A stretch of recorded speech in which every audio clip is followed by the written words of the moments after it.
ಸೂರ್ಯದೇವರು ಪುನರ್ವಸು ನಕ್ಷತ್ರವನ್ನು ಪ್ರವೇಶಿಸಿದ್ದಾರೆ. ನಕ್ಷತ್ರ ಮಾದರಿಯಲ್ಲಿನ ಈ ಒಂದು ಬದಲಾವಣೆ ಅನ್ನುವಂಥದ್ದು ಕೆಲವು ರಾಶಿಯವರಿಗೆ ಉತ್ತಮ ಫಲಿತಾಂಶಗಳನ್ನು ನೀಡುತ್ತೆ. ಆದರೆ ಇನ್ನು ಕೆಲವರಿಗೆ ಉದ್ಯೋಗ, ವ್ಯವಹಾರ, ಆರ್ಥಿಕ ಪರಿಸ್ಥಿತಿ ಮತ್ತು ಆರೋಗ್ಯದ ವಿಷಯದಲ್ಲಿ ಬಹಳ ಜಾಗರೂಕತೆಯಾಗಿ ಇರಬೇಕಾಗತ್ತೆ, ಬಹಳ ಎಚ್ಚರಿಕೆಯನ್ನು ವಹಿಸಬೇಕಾಗತ್ತೆ. ಹಾಗಾದರೆ ಯಾರು ಹೆಚ್ಚಿನ ಎಚ್ಚರಿಕೆ ವಹಿಸಬೇಕಾಗತ್ತೆ ಅಂತ ನೋಡೋದಾದರೆ ಮೊದಲಿಗೆ ವೃಶ್ಚಿಕ ರಾಶಿ.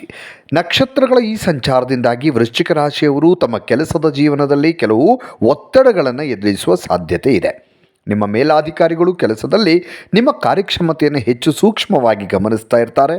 ಆದ್ದರಿಂದ ಪ್ರತಿಯೊಂದು ಕೆಲಸವನ್ನು ಪೂರ್ಣ ಗಮನದಿಂದ ಮಾಡಬೇಕು. ಯಾಕಂದರೆ ಸಣ್ಣ ತಪ್ಪು ಕೂಡ ದೊಡ್ಡ ಸಮಸ್ಯೆಯಾಗಿ ನಿಮಗೆ ವೃಶ್ಚಿಕ ರಾಶಿಯವರಿಗೆ ಕಾಡುವಂಥ ಸಾಧ್ಯತೆ ಇದೆ. ಸಹೋದ್ಯೋಗಿಗಳೊಂದಿಗೆ ಅನಗತ್ಯ ವಾದಗಳು ಅಥವಾ ಭಿನ್ನಾಭಿಪ್ರಾಯಗಳನ್ನು ನೀವು ತಪ್ಪಿಸಬೇಕು. ನೀವು ಶಾಂತವಾಗಿ ವರ್ತಿಸಿದರೆ ಎಲ್ಲ ಸಮಸ್ಯೆಗಳು ಕೂಡ ತನ್ನಿಂತಾನೇ ಕಮ್ಮಿಯಾಗತ್ತೆ. ತಾಳ್ಮೆ ಅವಶ್ಯಕ. ನಿಮ್ಮ ಕೆಲಸದ ಬಗ್ಗೆ ನೀವು ಅತೃಪ್ತರಾಗಿದ್ದರೂ ಕೂಡ ಆತುರದಿಂದ ರಾಜೀನಾಮೆ ಕೊಡೋದು ಅಥವಾ ತಕ್ಷಣ ಹೊಸ ಉದ್ಯೋಗವನ್ನು ಹುಡುಕಲು ನಿರ್ಧಾರ ಮಾಡೋದು ಅಥವಾ ಕೆಲಸ ಚೇಂಜ್ ಮಾಡ್ತೀನಿ ಅನ್ನೋವಂಥದ್ದು ಇದ್ಯಾವುದನ್ನು ಮಾಡೋದಕ್ಕೆ ಹೋಗಬೇಡಿ. ಈಗ ಈ ಸಮಯದಲ್ಲಿ ಒಳ್ಳೆಯದಲ್ಲ. ನೀವು ಮೊದಲು ಅನುಭವಿ ಜನರು ಅಥವಾ ಕುಟುಂಬದ ಸದಸ್ಯರೊಂದಿಗೆ ನಿರ್ಧಾರವನ್ನು ಚರ್ಚಿಸಬೇಕು. ನೀವೇನು ನಿರ್ಧಾರ ತೆಗೆದುಕೊಳ್ತೀರೋ ಸ್ವಲ್ಪ ಯಾರು ಸರಿಯಾಗಿ ನಿರ್ಧಾರವನ್ನು ಮಾಡ್ತಾರೋ ಅಂಥವರ ಜೊತೆಗೆ ಚರ್ಚೆಯನ್ನು ಮಾಡಬೇಕು. ವ್ಯಾಪಾರ ಮಾಡ್ತಾ ಇರುವ ವೃಶ್ಚಿಕ ರಾಶಿಯವರು ಕೂಡ ಈ ಅವಧಿಯಲ್ಲಿ ಬಹಳ ಜಾಗರೂಕರಾಗಿರಬೇಕು.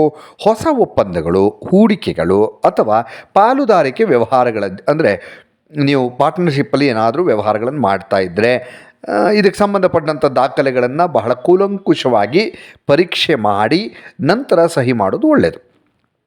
ಇನ್ನು ಇದು ಯಾವ ರಾಶಿ ಅಮ್ಮ? ಇದೆ ವೃಶ್ಚಿಕ. ನಾ ಈಗ ವೃಶ್ಚಿಕ ರಾಶಿ ಮಾಡಿದ್ದಲ್ವ.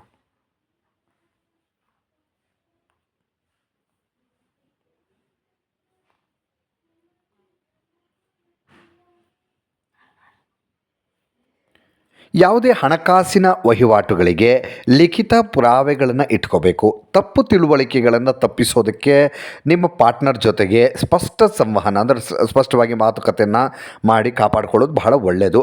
ನೀವು ಕೋಪಗೊಂಡ ಅಥವಾ ಆತುರದ ನಿರ್ಧಾರಗಳನ್ನು ತೆಗೆದುಕೊಂಡರೆ ನಂತರ ನೀವು ಸಮಸ್ಯೆಗಳನ್ನು ಎದುರಿಸಬೇಕಾಗತ್ತೆ. ಒತ್ತಡ ಮತ್ತು ನಿದ್ರಾಹೀನತೆಯಂತಹ ಆರೋಗ್ಯ ಸಮಸ್ಯೆಗಳು ಕೂಡ ಉದ್ಭವಿಸ್ತವೆ. ಆದ್ದರಿಂದ ವಿಶ್ರಾಂತಿ, ಸಕಾಲಿಕ ಆಹಾರ ಮತ್ತು ಸಾಕಷ್ಟು ನಿದ್ರೆಗೆ ಆದ್ಯತೆಯನ್ನು ಕೊಡಬೇಕು. ವ್ಯಾಪಾರ ಮಾಡ್ತಾ ಇರುವಂತಹ ವೃಶ್ಚಿಕ ರಾಶಿಯವರು ಕೂಡ ಈ ಅವಧಿಯಲ್ಲಿ ಜಾಗರೂಕರಾಗಿರಬೇಕು. ಹೊಸ ಒಪ್ಪಂದಗಳು, ಹೂಡಿಕೆಗಳು ಅಥವಾ ಪಾಲುದಾರಿಕೆ ವ್ಯವಹಾರಗಳಿಗೆ ಸಂಬಂಧಿಸಿದ ದಾಖಲೆಗಳನ್ನು ನಾನು ಈಗಾಗಲೇ ಹೇಳಿದ ಹಾಗೆ ಸ್ವಲ್ಪ ನೋಡಿಕೊಂಡ್ರೆ ಒಳ್ಳೆಯದು. ಇನ್ನು ಮಕರ ರಾಶಿ. ಈ ಅವಧಿಯಲ್ಲಿ ಮಕರ ರಾಶಿಯವರು ಕೆಲಸಕ್ಕೆ ಸಂಬಂಧಿಸಿದ ಬದಲಾವಣೆಗಳನ್ನು ಅನುಭವಿಸೋ ಸಾಧ್ಯತೆ ಇದೆ. ವಿಶೇಷವಾಗಿ ಸರ್ಕಾರಿ ನೌಕರರು ಅಥವಾ ದೊಡ್ಡ ಸಂಸ್ಥೆಗಳಲ್ಲಿ ಕೆಲಸ ಮಾಡುವಂಥವರು ವರ್ಗಾವಣೆ ಅಥವಾ ಜವಾಬ್ದಾರಿಗಳಲ್ಲಿ ಬದಲಾವಣೆ ಆಗುವಂತಹ ಸಾಧ್ಯತೆ ಇದೆ. ಇದು ಮೊದಲಿಗೆ ತೊಂದರೆ ಅಂತ ನಿಮಗೆ ಅನಿಸಿದ್ರೂ ಕೂಡ ಭವಿಷ್ಯದಲ್ಲಿ ಅಂದರೆ ಮುಂದೆ ಬಹಳ ಉಪಯುಕ್ತವಾಗುವಂಥದ್ದು, ನಿಮಗೆ ಲಾಭದಾಯಕವಾಗುವಂಥ ಸಾಧ್ಯತೆ ಕಂಡು ಬರ್ತಾ ಇದೆ. ಕಚೇರಿಯಲ್ಲಿ ಸ್ಪರ್ಧೆ ಹೆಚ್ಚಾಗಬಹುದು.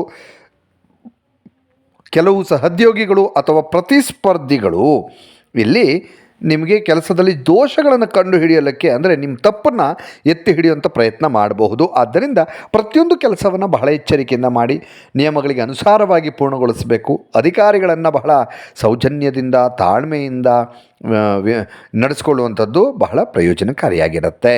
ಹಾಗೆ ಮಕರ ರಾಶಿಯವರು ಹಣಕಾಸಿನ ವಿಚಾರಗಳಲ್ಲೂ ಕೂಡ ವಿಶೇಷವಾಗಿ ಜಾಗರೂಕರಾಗಿರಬೇಕು. ಅನಗತ್ಯ ಖರ್ಚುಗಳನ್ನು ಕಡಿಮೆ ಮಾಡೋದು ಒಳ್ಳೆಯದು.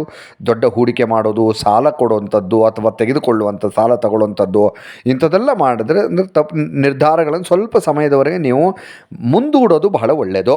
ನೀವು ಹೊಸ ವ್ಯಾಪಾರ ಅಥವಾ ಹೊಸ ಉದ್ಯೋಗವನ್ನು ಆರಂಭ ಮಾಡಬೇಕು ಅಂದರೆ ಜುಲೈ 20ರ ನಂತರ ನಿರ್ಧಾರ ತೆಗೆದುಕೊಳ್ಳೋದು ಒಳ್ಳೆಯದು. ಈ ಸಮಯದಲ್ಲಿ ವಿದ್ಯಾರ್ಥಿಗಳು ಕಷ್ಟಪಟ್ಟು ಕೆಲಸ ಮಾಡಿದರೆ ಮಾತ್ರ ಅಪೇಕ್ಷಿತ ಫಲಿತಾಂಶ ನೀವು ಅಂದ್ಕೊಂಡಾಗೆ ರಿಸಲ್ಟನ್ನು ಪಡೀಬಹುದು. ಸ್ಪರ್ಧಾತ್ಮಕ ಪರೀಕ್ಷೆಗಳಿಗೆ ತಯಾರಿ ನಡೆಸ್ತಾ ಇರುವಂಥವರು ಸ್ವಲ್ಪ ಯೋಜಿತ ರೀತಿಯಲ್ಲಿ ಅಂದರೆ ಪ್ಲ್ಯಾನ್ ಮಾಡ್ಕೊಂಡು ಅಧ್ಯಯನ ಮಾಡಬೇಕಾಗತ್ತೆ. ಮಕರ ರಾಶಿಯವರು ತಮ್ಮ ಆರೋಗ್ಯವನ್ನು ನಿರ್ಲಕ್ಷ್ಯ ಮಾಡಬಾರ್ದು. ಅತಿಯಾದ ಕೆಲಸದ ಒತ್ತಡ, ಆಯಾಸ, ತಲೆನೋವು, ಜೀರ್ಣಕಾರಿ ಸಮಸ್ಯೆಗಳು ಉಂಟು ಮಾಡಬಹುದು. ಸಮಯಕ್ಕೆ ಸರಿಯಾಗಿ ತಿನ್ನೋದು, ಸಾಕಷ್ಟು ನೀರು ಕುಡಿಯೋದು, ಪ್ರತಿದಿನ ವ್ಯಾಯಾಮ ಮಾಡೋದು, ಯೋಗ ಮಾಡೋದು ಆರೋಗ್ಯಕ್ಕೆ ಒಳ್ಳೆಯದು. ಮಾನಸಿಕ ನೆಮ್ಮದಿಯೂ ಕೂಡ ಸಿಗತ್ತೆ.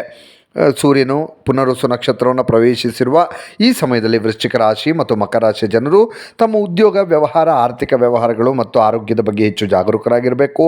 ಆತುರ ನಿರ್ಧಾರಗಳನ್ನು ತೆಗೆದುಕೊಳ್ಳುವ ಬದಲು ನೀವು ಮುಂದೆ ಯೋಚಿಸಿ ಮುಂದೆ ಸಾಗಿದರೆ ನೀವು ಸಮಸ್ಯೆಗಳನ್ನು ಸುಲಭವಾಗಿ ನಿವಾರಣೆ ಮಾಡ್ಕೋಬಹುದು, ಸಮಸ್ಯೆಗಳಿಂದ ಮುಕ್ತಿ ಪಡೆಯಬಹುದು. ಇನ್ನಷ್ಟು ವಿಡಿಯೋಗಳಿಗಾಗಿ ಮೀಡಿಯಾ 18 ಕರ್ನಾಟಕ ಚಾನಲನ್ನು ಸಬ್ಸ್ಕ್ರೈಬ್ ಮಾಡಿ ಹಾಗೂ ಹೊಸ ವಿಡಿಯೋಗಳ ಅಪ್ಡೇಟ್ಗಳಿಗಾಗಿ ಬೆಲ್ ಐಕನನ್ನು ಕ್ಲಿಕ್ ಮಾಡಿ. Thank you.